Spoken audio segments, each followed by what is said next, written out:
have to say the news on this isn't good. We've tried this it's been tried particularly in Britain.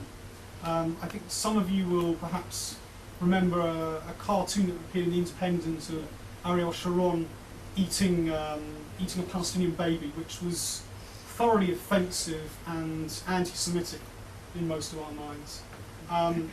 That was certainly an issue that was taken to the Press Complaints Commission in Britain, the result of which they didn't want to know, and in fact the cartoon instead won an award for cartoons and political cartoons.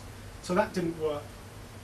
Lately we've also seen other things in terms of legal action. A lawyer in Britain called Stephen Sugar took the BBC to court to try and get the Balin report released. Now, for those of you who don't know, someone in the BBC called Malcolm Balin wrote a report on the BBC's coverage of Israel, and incredibly the whole thing was hushed up. We have no idea what is in this report, other than the fact that the BBC are fighting tooth and nail to make sure it doesn't enter the public domain. Now, that would imply to a lot of people that there is something in there that the BBC doesn't want us to know about. He's taken legal action to try and get this report published, so far with no success.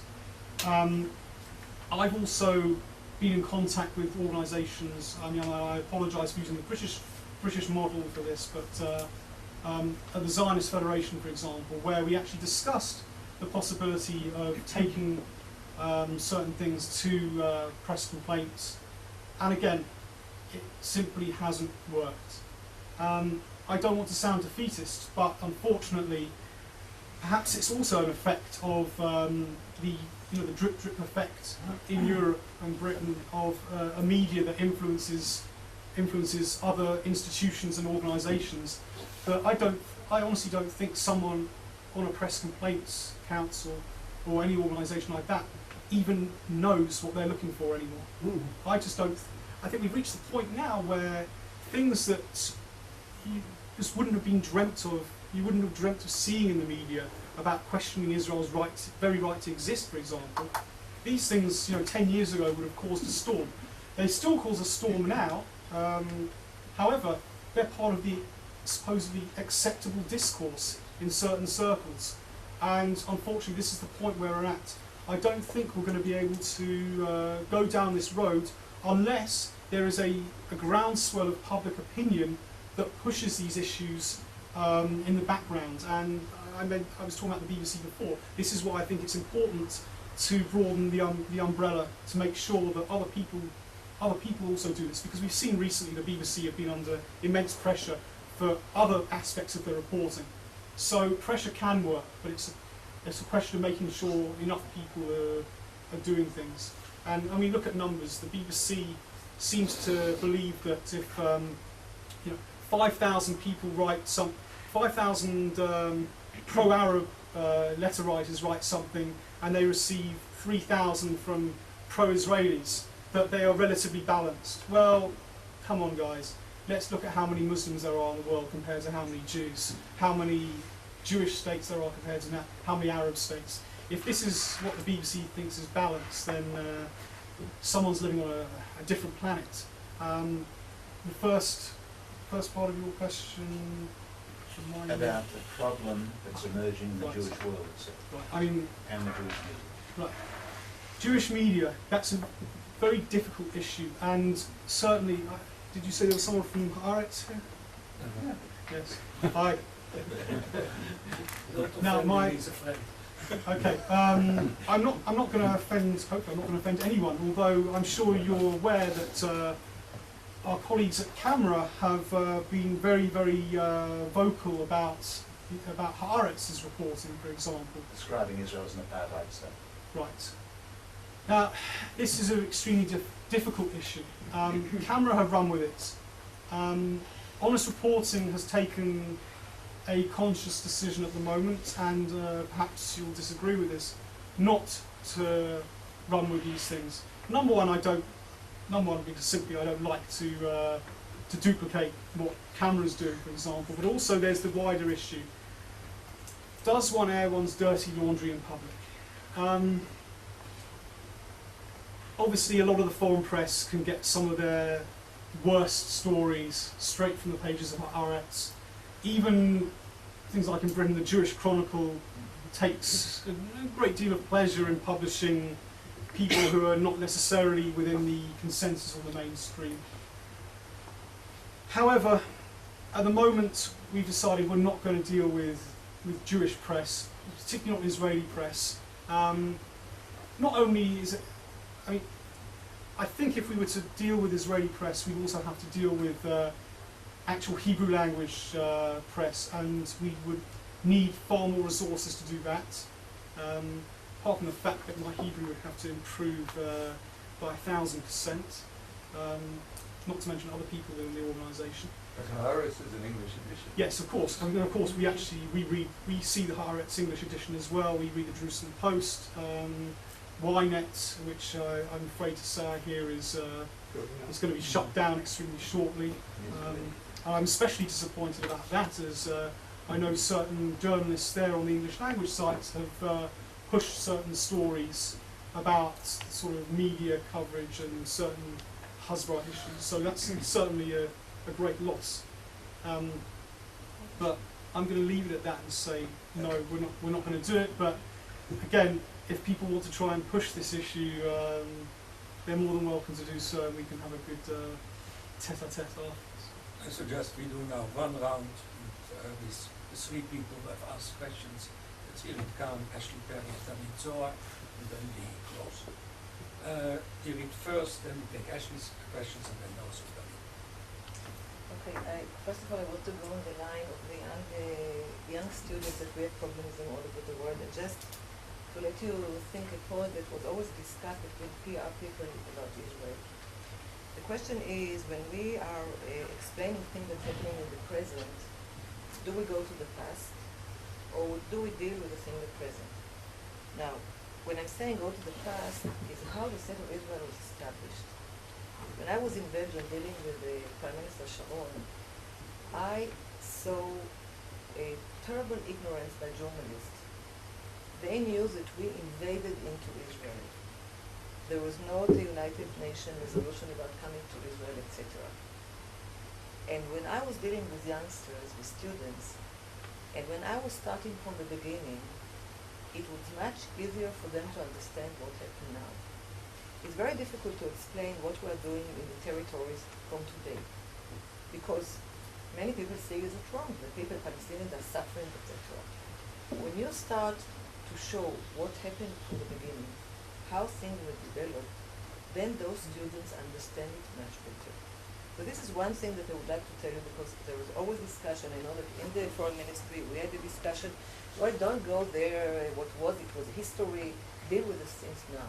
You can't deal values with the things now if you don't go and show mistakes that were done by the other side from day one. So this is just a suggestion for me, from my experience, which I was really exposed to many youngsters. I used to direct the International Department of Ministry of Justice, and as such, I really saw and was exposed to people in the Council of Europe, which I brought to Israel and gave them this basic thing, and they went out with knowledge. And it's very important to the journalists too. So this was what just point that to go with it, because I really fear when I see what's happening today in the world with the youngsters, and if we lose them, we lose really a big future. Now, just to relate to two things, isn't HonestReporting a politically right-wing organization? There is a big, or there are many, many people that will say that an organization that defends Israel is a right organization. So Larry Durfner did this in the Jerusalem Post a number of weeks ago. of course, you try to be objective, you try to say, to get your information from resources. By the way, it you used to trust. be exactly the opposite until '67. Yeah. Exactly the opposite. Yeah, that's true. But times are changing, and that's today. So it's very difficult. It's very, very, very important to be objective, and it's very, very important not to make a mistake. And this becomes more and more hard, because sometimes, usually when we got information from the army, it used to be until a certain time very accurate. Today we have problems, we know it. And it has to be checked very good, because once you make a mistake, then it's very difficult. And the third point that I wanted to say, I forgot. So maybe it was not so important. Ashley? Okay, mine sort of follows on though. As one of the founding members of HonestReporting, the person who wrote the first communiques, one thing that I always try to get across, which I think didn't have so much success then, and I don't know if it has so much success now, is the proactive nature. Many Hasbara organizations are reactive. And I thought that there are many issues which, as we said before, are sort of gone. They're sort of, in the Hasbara world, we already see them as gone. You know, we're fighting a lost battle. You know, sort of when I would see, for example, in an article that, you know, international law says that Israel has to retreat immediately to the pre-67 borders, and I would bring that up and say, listen, let's at least, you know, try and also even if I didn't see something, sort of get some of these issues out before you have to react to them in the newspaper. And I was sort of fought down at those points, and I see that things haven't changed, and it's not necessarily a criticism, but I think that some of these issues are very important, which we've lost now. You know, the right to return, every Israeli speaks that there is a right to return. Whether we should give it or not, that's another thing. But the fact is, again, I could be wrong, but as far as I know, there's no right of return binding on Israel from international law. These are things which we have sort of said, okay, they're now out in the discourse, let's ignore them and go for the minor points of today, or the lesser points of today, but without these bigger issues. However we react to something, we are still seen as the bad guy. You know, sort of. So that's my first point. Second point, much quicker, is I haven't seen the HR campus site updated for I think a year. I go on it every week, hoping that there'll be something new on there. Is that being dealt with? Right. Usually this. I'll take Let's take David, sorry. Thank you.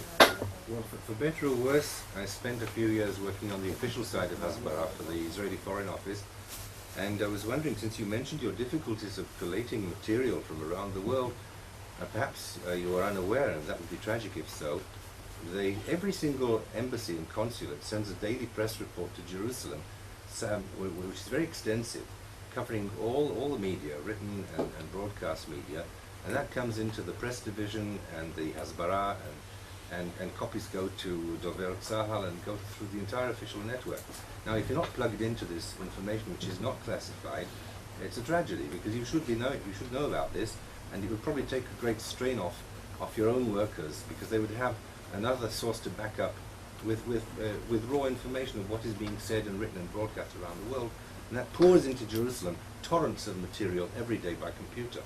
Now, that's number one. Number two is, I don't know how far you have any type of coordination or cooperation with the people who are supposed to do Israeli Hasbara, whether they're in uniform or as diplomats or whatever, because you simply didn't mention it. Now, certainly I'm not trying to since I'm no longer working for that outfit, I'm not trying to defend it with all its mistakes, and they've made many.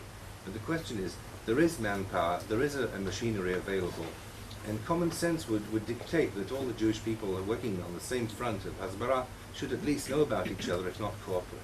You would think so. I mean, I didn't mention it. We do have good relations with people like the Foreign Ministry. I myself do my Miliwim in Dover Tzahal.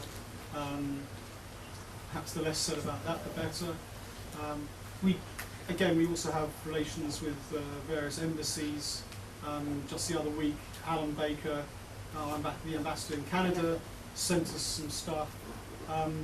We are plugged in. However, I think it's a problem for Jewish organisations in general, that a lot of people are doing a lot of things, and there's a lot of babble, a lot of chatter, in terms of there's a lack of focus when it comes to coordinating things between ourselves.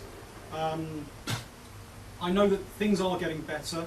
I can't go into how they're getting better, but please just trust me when I say that we may be independent, but at the same time we do have good relations with a lot of people within the Hasbara community, and particularly, and I pride myself on this, the links, the relationships we have with the grassroots activists. Because I think, getting away from official organisations, I think it's also very important that we work closely with those people and there are a number of organisations here in Israel that do a lot of work, volunteers who do a lot of things, and I know that the Foreign Ministry and ourselves are definitely trying to make more use of these people in recent times. I'm going to have to try and remember now all the various points that were made. Irit and Ashley made some, I think one point that I think you probably both touched on in terms of the bigger issues and going back through history and things. Unfortunately, one of perhaps the biggest weaknesses we have is in a communique the sort of the size that we do. I'd love to be able to write a whole, I'd love to be able to write papers on Israeli history and issues like that, and of course they're extremely important. One thing unfortunately we have people with limited attention spans who can only read a few paragraphs. What I do try and do though, however, I said earlier, I try and put hyperlinks to credible sources and resources. So for example, if I'm discussing an issue of, say, the 1948 War of Independence, I can link it to, say, the Jewish Virtual Library or Myths and Facts online, something where you would hope that someone who has an interest in these things will click on it and therefore go and find credible information. But unfortunately, you're right. This idea was not to, in order to put it in the, but when you're meeting with students, as you said Right. before, this is the idea, because then you have to use it. No, you're absolutely right, and unfortunately, I know this is an argument that happens a lot now between sort of PR people who say that you've got to, that what went on in the past, it's no point bringing it up now because it's just not going to work. Again, Ashley's right in that respect that, of course, without a past, we have no future. And particularly in a day and age where Israel's very legitimacy is being called into question, we have to try and make sure that we point out the fact that we are very much a legitimate state. In terms of proactivity, you mentioned proactive issues.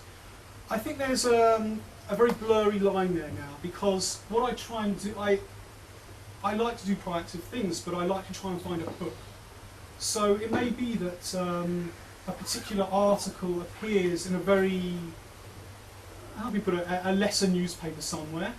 But if you look at a bigger picture, just the other week there was an article which pretty much pushed the one-state solution, a binational state here. To me, that wasn't actually a coincidence that this happened at the same time that the Oxford University Student Debating Union was going to have a debate on this. It's not a coincidence that the one-state solution suddenly becomes regurgitated just before a peace conference, which is supposedly looking at a two-state solution. It's about looking at a bigger picture. Therefore, I decided that now is a very good time to push the whole issue of why a one-state solution is simply, not only is it wrong, but it shouldn't even be appearing in the mainstream press, because it's simply, not only is it not a mainstream idea, but I personally find it quite offensive that people are questioning our right to be here at all, and Jewish rights to be here. But again, it's about how one gets the messages across in a limited amount of space. If I'm able to talk to students, then of course you have longer to be able to go into these issues. But unfortunately, it's one of the weaknesses that we have of short communiques, that we're not necessarily able to go into as much detail as we would like. However, if we are able to push people into the right direction and sort of encourage them to examine the wider issues, then I believe that we are making a dent, an impact on our educative role. Something that you brought up, other people brought up here, because as it's been said here, if we lose those under 35s and those students, then whatever went on in the past, Jewishly, Zionist, Israel, then we've got a severe problem on our hands in the future. So why haven't you updated the HR campus? HR campus site. I'm afraid Ashley has got me on that one, because the HR campus site, he is right, has not been updated very often. It's something that we are currently in the middle of trying to upgrade, and we're trying to build up links with the student organisations themselves. For example, I'm going to be in Britain in December, ostensibly a holiday, however much of a holiday going to London can actually be for me these days, but I've made sure I've scheduled a meeting with the campaigns organiser of the Union of Jewish Students, because one thing with campuses is you need eyes on the ground. You need the students themselves to be supplying you with the information. If you're not getting that information, then there's very little you can do with it. So I want to try and make sure that in Britain and in America and other places, we improve that student network, that myself and my colleagues are able to go to campuses and give talks to the Jewish student societies there, get them to subscribe. If they've got an attention span of a goldfish, let them subscribe to our 24-hour HR megaphone alerts that pop up. You know, get them involved through things like we have a Facebook group, for example. I don't know how many people here are on Facebook, but this is the new social networking thing where you try and make as many friends as possible. We started it a couple of weeks ago. Already we've got a couple of hundred people who are registered as friends of Honest Reporting. And some of these people aren't subscribers to our communiques, they're not subscribers to the website, but I'm able, through Facebook, they may get an invitation to be someone's friend, and the next email they get may be, Honest Reporting has just released its latest communique on the one-state solution, click here. And these people, they click on their Facebook profile because they find it more interesting to find out what's going on this site than on any other site. And we bring people in that way, students, even older people. And Ashley, I hope that at some point in the very, very near future, you're going to be able to click on the refresh button on HR Campus, and you're going to see new material and new stuff coming from different places and different campuses. And you're right. And everyone, as everyone has said, this is going to be one of the main things we have to concentrate on, and it's certainly one of the priority projects. And if anyone wants to up their donations to Honest Reporting to help us do this, then come speak to me afterwards.